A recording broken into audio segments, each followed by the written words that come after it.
Hola, ¿qué tal? Muchas gracias por esta invitación.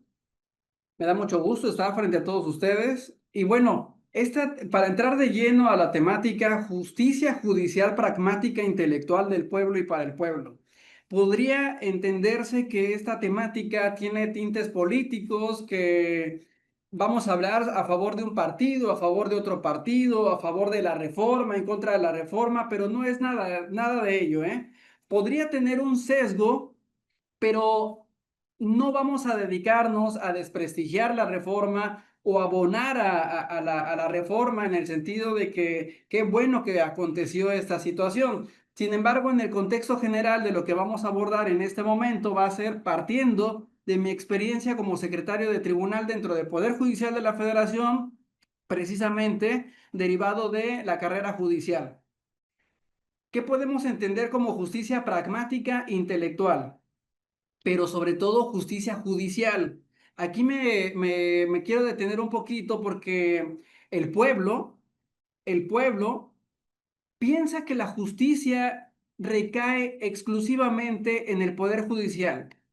Pero ¿qué sucede cuando de repente salimos de casa, salimos de la oficina, salimos de la escuela y de repente un sujeto X se acerca y nos maldice o en el peor de los casos se apodera de algún objeto de nuestra pertenencia sin nuestro consentimiento y decimos, caray, esto no es justo? O le pasa algo no deseado a algún familiar y decimos, ¿y por qué a nosotros? ¿Por qué justo ahora que no tengo dinero? ¿Por qué justo ahora que perdí mi trabajo? ¿Por qué justo ahora que no tengo con qué me da esta enfermedad?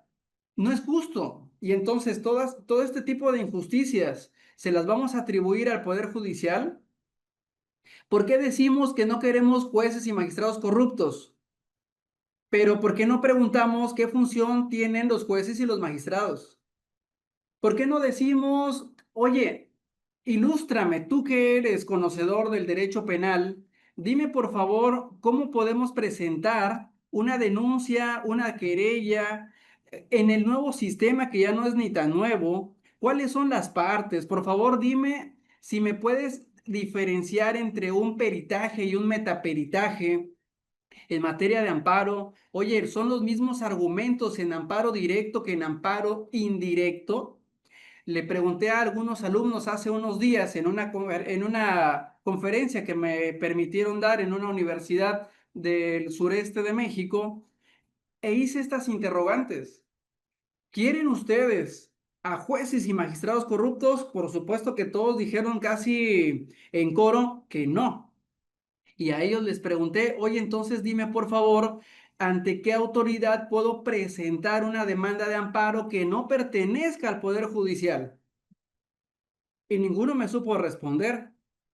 Entonces, ahí es donde me inquieta qué debemos entender por justicia y sobre todo qué debemos entender por justicia judicial. Y ahora, ¿qué debemos entender por justicia judicial pragmática e intelectual? Podemos resumir lo pragmático en el sentido de que vamos a dedicarnos a lo práctico. No vamos a darle vueltas al asunto y a ver, lo que es verde, pero hay diferentes tonalidades de verde.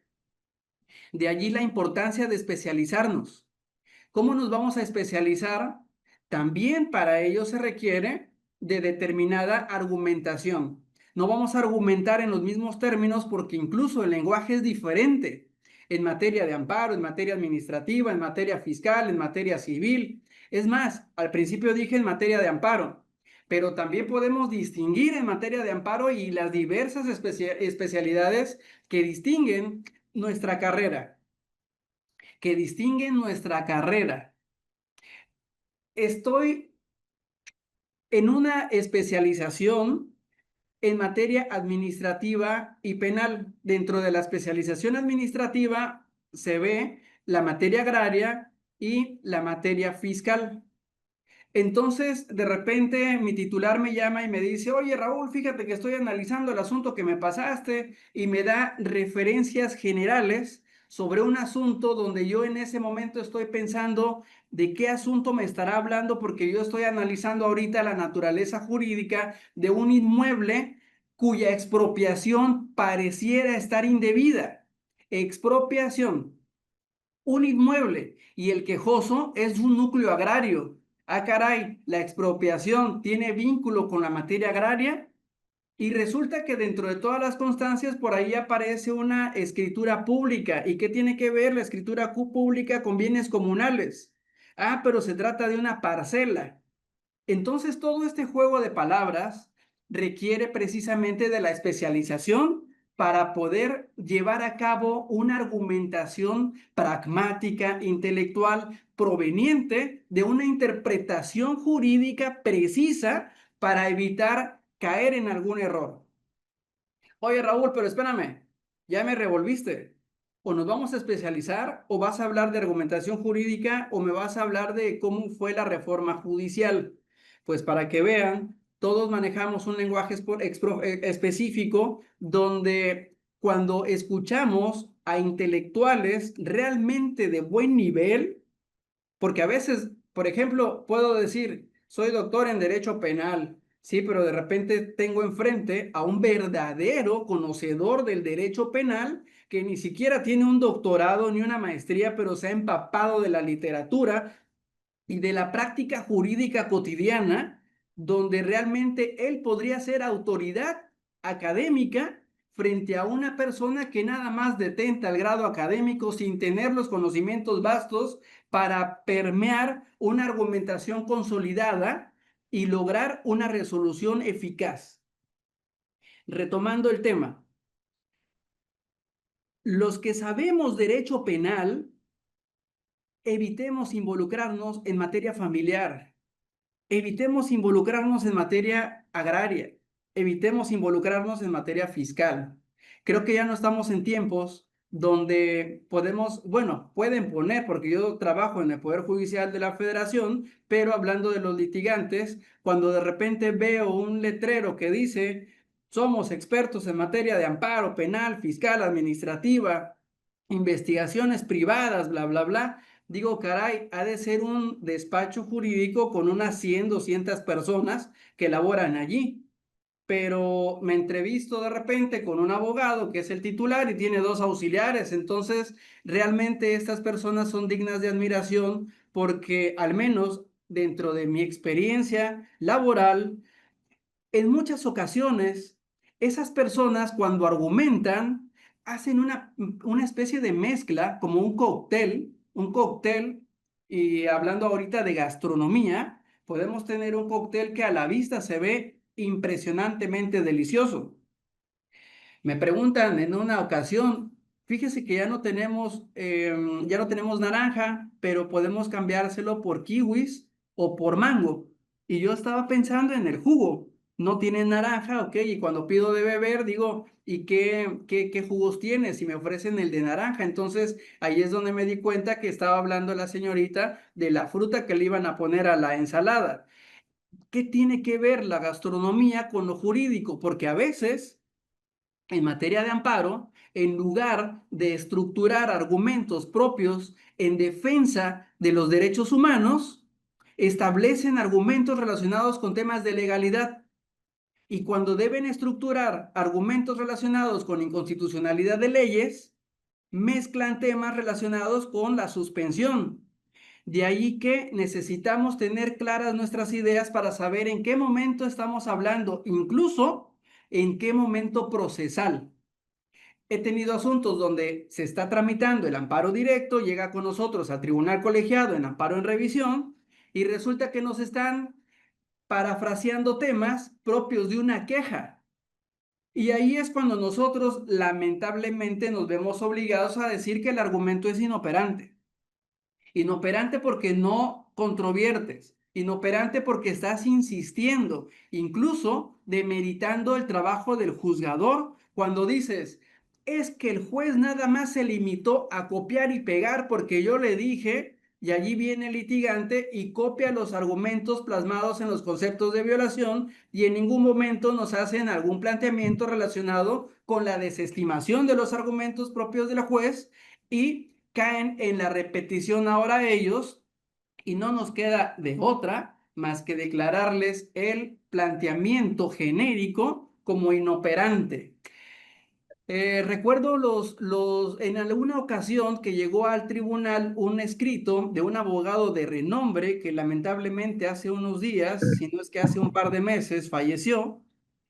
Un abogado muy bueno, un abogado poderoso, ¿sí? Del estado de donde es mi adscripción originaria. Bueno, Y digo, caray, ¿cómo es posible que este abogado que es muy bueno haya replicado en los mismos términos los argumentos de la demanda en su recurso?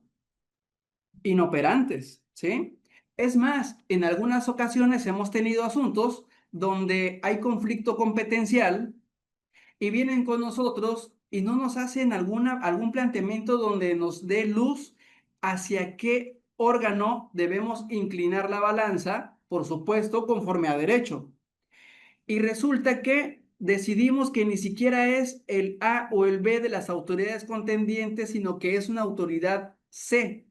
¿Qué sucede en estos casos? Que el planteamiento jurídico desde un principio se puede blindar diciendo perfectamente de qué materia se trata para que el juzgador no pierda tiempo declinando competencias. La competencia, por supuesto, que es un presupuesto procesal, que es de estudio preferente y necesariamente lo aleguen o no las partes, el órgano jurisdiccional de oficio debe atenderlo. Ahora bien, ¿qué tiene que ver la argumentación jurídica con el tema de la justicia judicial? Como se darán cuenta, ahorita estoy hablando sobre las resoluciones que emiten órganos pertenecientes al Poder Judicial, ya sea federal o fuero común. ¿Y por qué no? También de los tribunales pertenecientes al Poder Ejecutivo.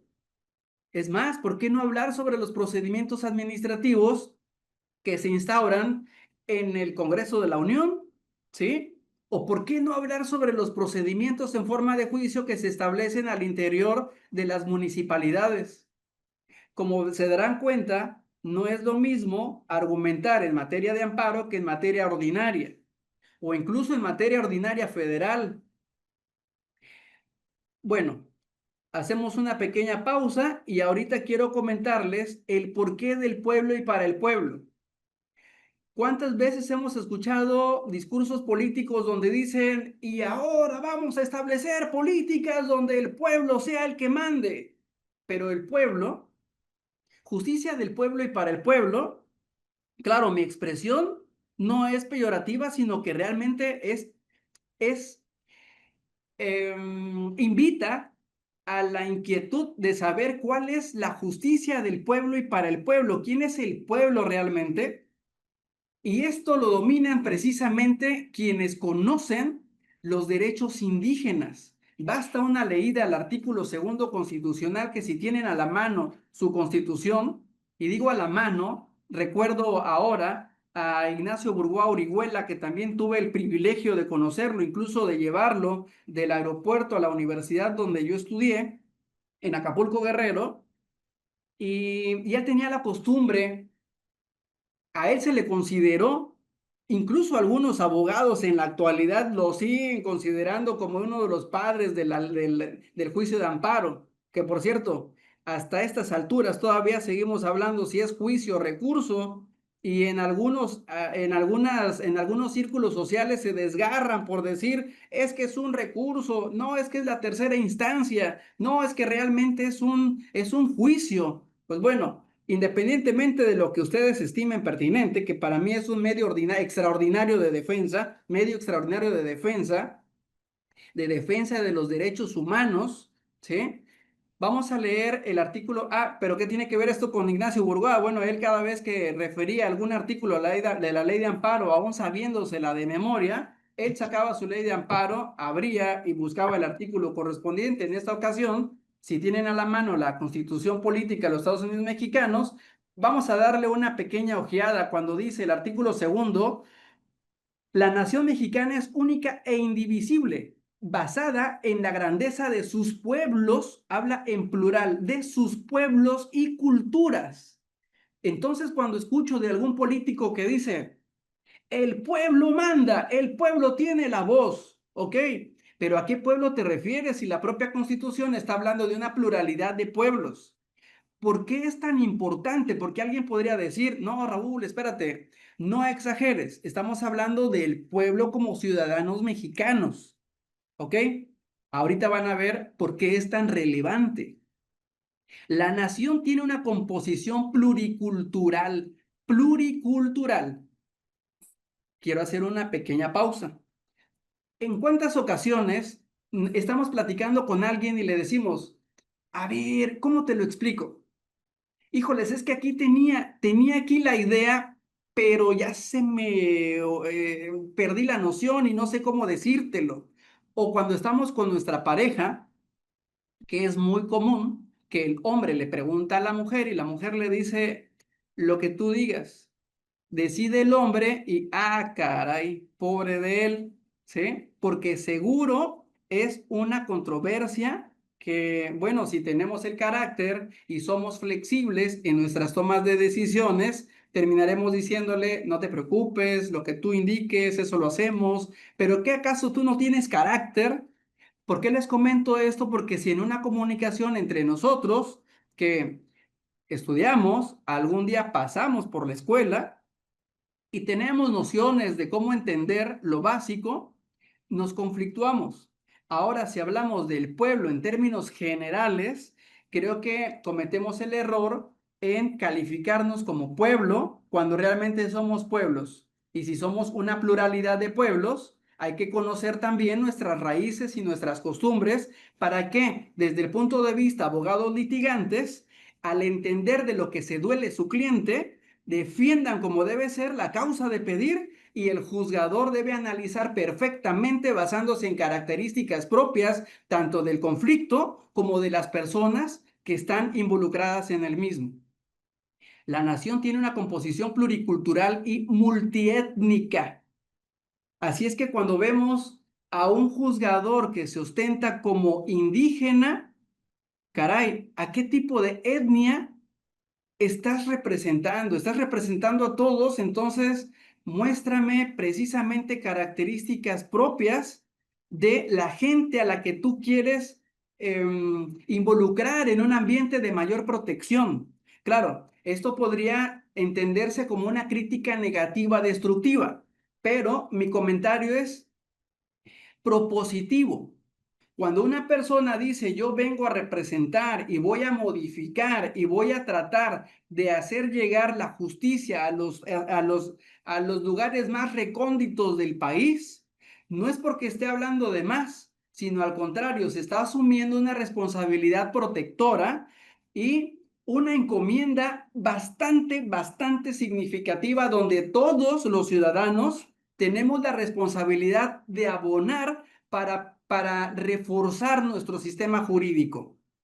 Es decir, si estamos viendo que un jurista se está comprometiendo a tal magnitud, bueno, pues también nos está comprometiendo a todos los abogados para trabajar en consecuencia, ¿sí? A trabajar en consecuencia porque cuando algunos dicen, es que están llegando personalidades sin experiencia, pero los que sabemos, digo, sin caer en la falsa modestia, en el sentido de que somos aprendices, pues vamos a abonar todos para perfeccionar el sistema. Si no lo logramos con el que teníamos, hay que lograrlo con el que ahora inicia a partir de hoy, 1 de septiembre de 2025. Continuamos con el tercer párrafo del artículo segundo constitucional que dice la conciencia de su identidad indígena, la conciencia de la identidad indígena. ¿Cuántos de nosotros estamos conscientes de nuestra identidad? Caray, cuando estaba jovencito, que eso ya fue hace algunos ayeres, nada más había hombre y mujer.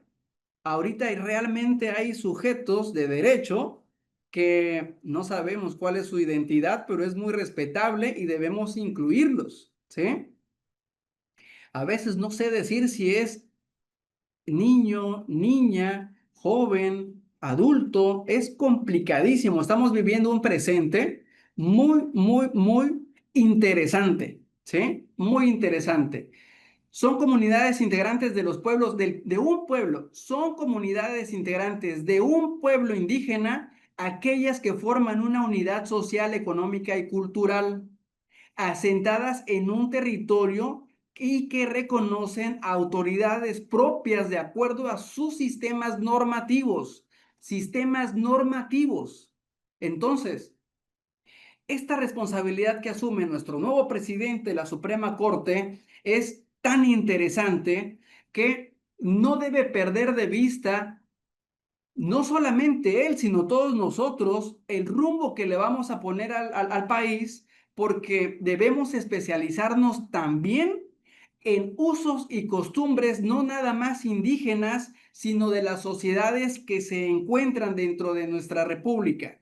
No es lo mismo el pensamiento en el norte del país que en el sur del país, en el sureste o en el centro del país, ¿sí? Y no es lo mismo, no porque unos sean mejores o peores, sino porque algunos tienen costumbres realmente arraigadas y que les han dado buenos resultados.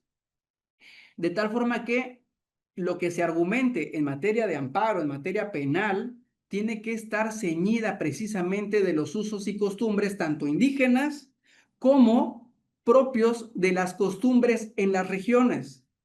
Hablamos de códigos únicos, pero de repente decimos los derechos indígenas y también algunos hablan de afroamericanos. Entonces, ¿somos uno solo o somos una pluriculturalidad? Somos pueblo que está permeado en múltiples etnias y pluriculturas y algunos otros que no pertenecemos, pues, probablemente de manera lamentable, a alguna etnia. Y algunos diríamos, bueno, no es lamentable porque realmente nosotros tuvimos la oportunidad de estudiar en algunas escuelas. Bueno, en la actualidad veo personas que con la intención de encajar, pues dicen, es que mi papá era taxista, es que mi mamá vendía en el mercado. Claro, mi expresión no es peyorativa, sino que me causa extrañez el hecho de que, pues a veces si tuvimos la oportunidad de estar en escuelas no tan rudimentarias, pues bueno, tenemos mayor compromiso para aportarle a la sociedad integrante de pueblos, conocernos como pueblos, pero muchas veces no nos conocemos ni como personas. Se me acerca un abogado y me dice, oiga, Raúl, fíjate que el juez fulanito de tal es un flojo, es un ignorante, por tercera ocasión me está previniendo para que aclare la demanda. Y le dije, ah, caray, mira, amigo, pues yo no puedo orientarte, pero pues si quieres, préstame tu demanda y muéstrame los desahogos de los requerimientos que te han vertido para decirte más o menos en qué error estás incurriendo, porque dudo que el juez lo esté haciendo mutuo propio. Al final de cuentas, califican a los juzgadores de flojos, pero imagínense si el juez flojo va a querer complicarse más requiriéndole al abogado. Entonces creo que si el juez es flojo, no lo requiere e inmediatamente le decreta un sobreseimiento, probablemente, ¿no? Pero bueno, nos corresponde a nosotros la responsabilidad inmediata de perfeccionar nuestras acciones, de abonar mediante el intelecto a crear justicia institucional, a reforzar los valores dentro del Poder Judicial, ya sea fuero común o fuero federal. Creo que, creo que esta reforma, más que desalentarnos, tiene que motivarnos para mejorar nosotros mismos y reconocer que en algún momento no nada más el sistema judicial falló.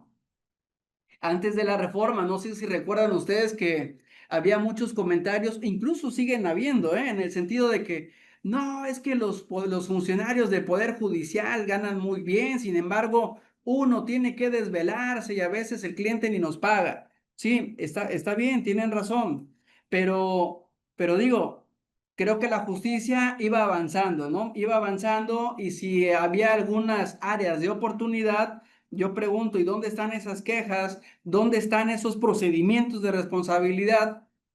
No he visto ningún juez, ¿sí? No he visto ni me he enterado de algún asunto donde en algún caso relevante al juez lo hayan involucrado y lo hayan sentenciado. Digo, podría haber uno o dos, pero ¿cuántos asuntos hay dentro del Poder Judicial? ¿sí? Porque por ahí alguien con mayor conocimiento que el mío podría decir, no, es que Raúl, mira, fíjate que acá en Baja California, fíjate que acá en Nuevo León, fíjate que acá se dio un caso, sí, un caso, dos casos, tres casos, cinco casos.